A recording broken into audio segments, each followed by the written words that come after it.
கதவு சாத்திங்க. அனகண்ணே சீக்கிரமா வரேன். மறைப்பீங்களே.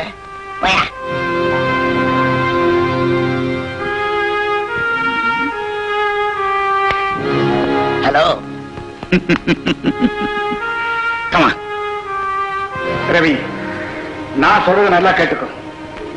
இந்த காரியத்தை முடிக்கிறதுக்கு உன்னோட புத்திசாலிங்க நிறைய இருக்கிறாங்க. ஆனா உன்னை நான் ஏன் தேர்ந்தெடுத்துக்க தெரியுமா? நீ நம்பிக்கையானவங்கிறனால. அந்த நம்பிக்கைக்கு பங்கம் வராம நான் பாத்துக்கிறேன். ஆனா இந்த வெட்டு குத்து கொலை எல்லாம் நமக்கு வேணாம். ஏன்னா ஜெயிலுக்கு நான் தடவை போக முடியாது. நம்ம சிஸ்டருக்கு நம்மள விட்டா வேற ஆள் இல்லப்பா. ஆமா சார், நான் ஒருத்தரை மனசார விரும்பினேன். அவர் எனக்கு துரோகம் பண்ணிட்டாரு. இப்ப எங்க இருக்கான்னு கூட எனக்கு தெரியாது. இப்ப எனக்குன்னு இருக்குது என் கண்ணை மட்டும்தான். கவலையப்படாத. இப்ப நான் போட்டு இருக்க திட்டம் மட்டும் சக்சஸ் ஆயிட்டா இவர் பெரிய கோடீஸ்வரன். நிஜமாவா? ஆமா, என்னுடைய நீண்ட நாள் திட்டமே இதுதான். கோடீஸ்வரனான என் முதலாளியில சொத்து போறானா அடையாளம். அதுக்கு தலையா இருந்தவனே அந்த கோடீஸ்வரன் தான். அவன் போயிட்டான். அடுத்த தடையா இருந்தவ அவனுடைய தங்கை. அவளும் இந்நேரம் செத்து போயிருப்பான். இப்போ அந்த சொத்துக்கள் பூராவும் கார்டியனான தேவகி கைக்கு வரப்போகுது. அவளுடைய காணாம போன தம்பியா நீ அங்க போற. அவளுடைய நம்பிக்கைக்கு நீ பாத்திரமா நடிக்கிற. கொஞ்ச நாள் பொறுத்து நல்ல சமயம் பார்த்து தேவையை கோர்ஸ் பண்றோம். சொத்துக்கள் பூராவும் அவளுடைய அடுத்த வாரிசான உனக்கு வந்து சேர்ந்துடும். அதாவது நமக்கு வந்து சேர்ந்துடும். Okay okay.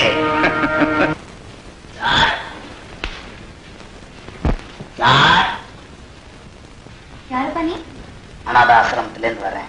உங்களால முடிஞ்ச உதவி செஞ்சா பல அனாத குழந்தைகளுக்கு உதவி செய்யலாம். எந்த ஆசிரமம்? சேவா மந்திர். நீ அந்த ஆசிரமத்தை சேர்ந்தவனா? ஒரு காலத்துல இந்த ஆசிரமத்தில் வளர்ந்தவனா. அந்த நன்றி உணர்வுக்காக உங்களை போல நல்லவங்க சந்திச்சு பணம் வசூல் பண்ணி அந்த ஆசிரமத்துக்கு உதவி பண்றேன். நல்ல காரியம் பா, தொடர்ந்து செய். கொஞ்சம் பணம் எடுத்துட்டு வரேன். ஆமா, ஏதாவது சாப்பிட்டு போறியா? என்ன சாப்பிடுற? கொஞ்சம் நீராகாரம் இருந்தா கொடுங்க. நீராகாரமா? அதைத்தான் நீ சாப்பிடுவியா?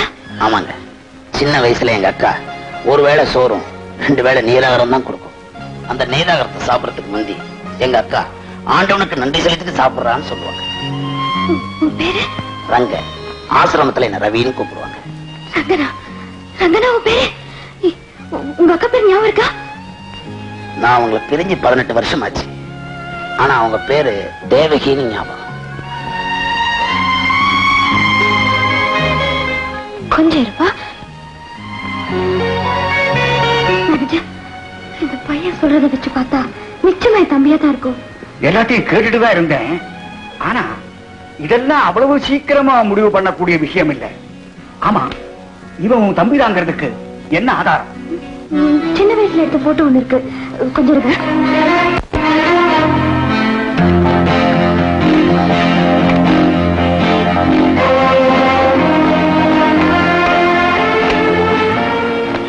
இத பாருங்க.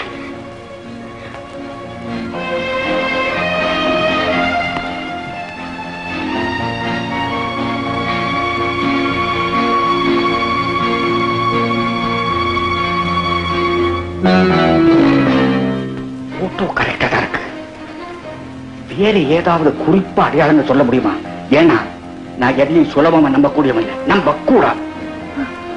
வலதுக்கால ஒரு மச்சம் இருக்கு. வலது காலத்திற்கு மேலே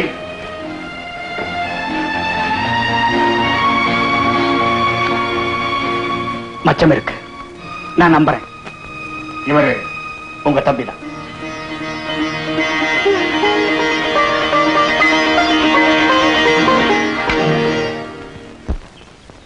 அத பாருமா பொட்டி.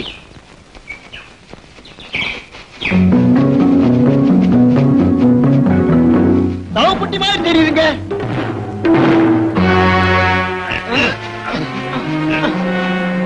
குணங்கன்னு கணக்குதுங்க. ராதாவுடைய படம் இருக்குல்ல, அதுதான் கணக்கு.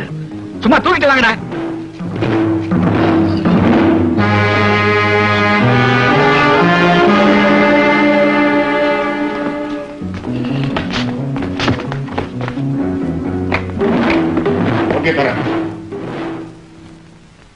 $10 லட்சம் பணத்தையும் வாங்கிட்டு ராதாவை கொலை பண்ணி பொட்டியில போட்டு அனுப்பிட்டாங்க படுவாவி பசங்க. ராதாவை கொண்டுட்டாங்களா?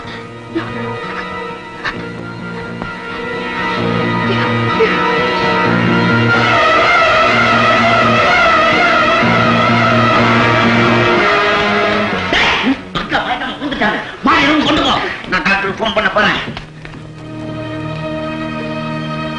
யாருக்கு டயல் பண்றேன்? டாக்டருக்கு. போலீஸுக்கு பண்ணு. போலீஸ்க்கா? ஆமா, கடத்தல்காரங்க 10 லட்சம் ரூபாய் கேட்டு நமக்கு போன் பண்ணது ஒன்னே போதும். அவங்க தான் இந்த கொலை செஞ்சிருக்காங்க நிரூபிக்கிறதுக்கு. இந்த பணப்பொட்டியை திறந்துட வேண்டியதானே? என்ன பொறுத்த வரைக்கும் அது பணப்பொட்டி இல்ல, புதையல் பெட்டி.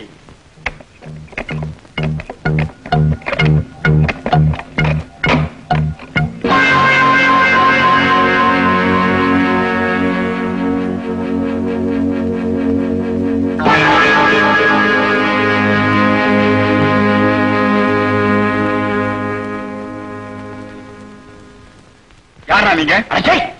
யாரு? டாவா மாமா. யார் இந்த மரியாதை கட்டவன்? மாப்பிள கவலைப்படாத, நான் பேசிக்கிறேன். நீ யாருடா? என்னது எரும சத்தம்? எங்க வீட்டுக்குள்ள வந்து எங்களை பார்த்து யாருன்னு கேக்குறியா? அசிங்கம். முறா வாய. நாங்களா அவளை இங்க வந்தோம்? நீங்க தானே நாங்க தூக்கிட்டு வந்தீங்க. நாங்க யார் தெரியுமா? அவ ராதாவுடைய கணவன், நான் அவருடைய மாமா, ஐ மீன் அங்கிள். என்ன உளற? ராதாவுக்கு இன்னும் கல்யாணமே ஆகல. நீதான் உளற. இது எங்க கல்யாண ஆல்பம் பாரு.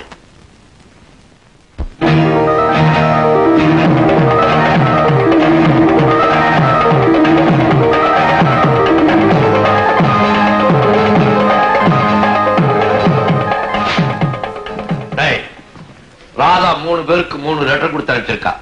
ஒண்ணு மாப்பிளைக்கு, ஒண்ணு உனக்கு, ஒண்ணு எனக்கு. வரலாம் மாப்பிள. ரங்காவும் நானும் அமெரிக்காவில் ஒன்னாக படிச்சு ஒருத்தரை ஒருத்தர் விரும்பி திருமணம் செய்து கொண்டோம். நான் நேரில் வந்து உங்கள் எல்லோரையும் சர்ப்ரைஸ் படுத்துவதற்காக இதை முன்கூட்டியே தெரியப்படுத்தவில்லை. சென்னை வந்ததும் எங்கள் 3 பேரையும் ஏர்போர்ட்டிலேயே ஒரு கூட்டம் கடத்தி விட்டது. கடத்தியவர்கள் 10 லட்சம் ரூபாய் பணம் தர வேண்டும், இல்லை என்றால் என்னை கொண்டு விடுவதாக பயமுறுத்தினார்கள். சமயம் பார்த்து நான் தப்பித்துக் கொண்டு என் பிணத்தை அனுப்ப வைத்திருந்த பெட்டியில் எனது கணவரையும் அவரது மாமாவையும் அனுப்பியுள்ளேன். என் உயிருக்கு ஆபத்து இருப்பதால் நான் இந்த நிமிஷமே தலைமறைவாக போகிறேன். நான் இருக்கும் இடத்தை யாருக்குமே தெரிவிக்கப் போவதில்லை. என் கணவர், அவர் மாமாவுக்கு கூட அந்த மறைவிடம் தெரியாது. நான் வரும் வரை என் கணவரையும் அவர் மாமாவையும் ஜாக்கிரதையாக கவனித்துக் கொள்ளவும், அவர்கள் சொற்படி நடக்கவும் இது என் உத்தரவு.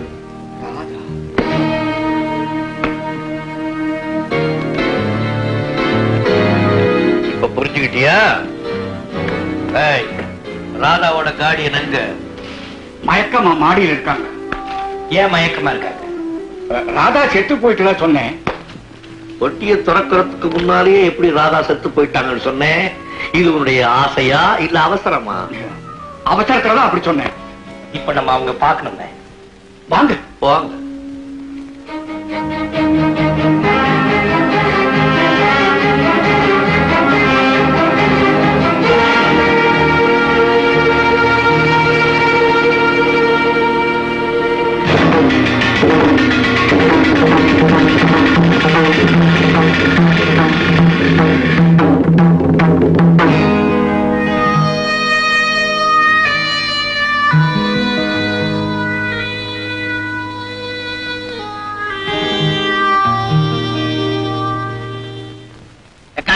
ராதா உயிரோடதான் இருக்கா. அவளுக்கு கல்யாணம் வேற ஆயிடுச்சு. தனக்கு ஆபத்து இல்லைன்னு தெரியற வரைக்கும் ஒளிஞ்சுட்டு இருக்கிறதா தீர்மானம் பண்ணிட்டா. அவ புருஷனும் அவனோட தாய் மாமனும் உனக்காக காத்துட்டு இருக்காங்க உன்னை பாக்குறதுக்கு. போய் பாரு.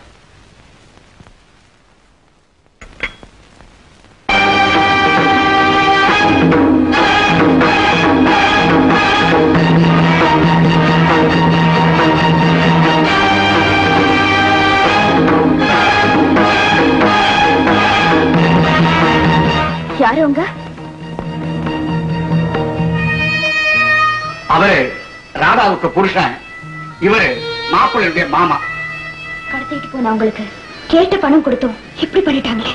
சாரி மேடம், நீங்க கொடுத்த பணம் அவங்களுக்கு கிடைச்சிருந்ததுன்னா எங்களுக்கு இந்த நிலைமை வந்திருக்காது. அப்படின்னா நான் கொடுத்த பணம் என்னாச்சு? பல கை மாறி வரணுமே, அது எந்த கையில ஸ்டக்கப் ஆச்சோ? கொஞ்சம் இப்படி வாங்க.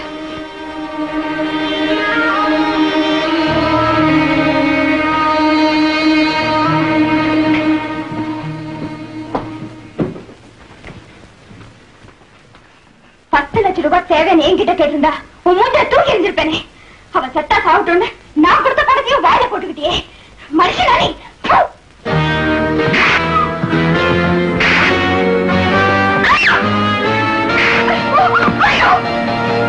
நீ என்ன அடிச்சு உதச்சி வாழ முடியலன்னு பாக்குறியா? முடியாது. நீ ஒரு மிருகம். என் முகத்துல துப்ப கூடிய அளவுக்கு உனக்கு கொழுப்பு வந்துருச்சா?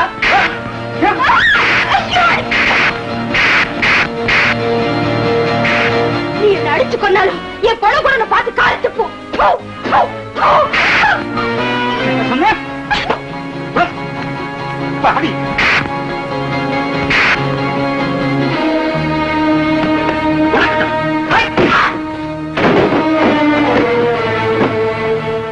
மனுஷ தன்மையே இல்லாம அவங்களை மாறி மாறி அடிக்கிறீங்க.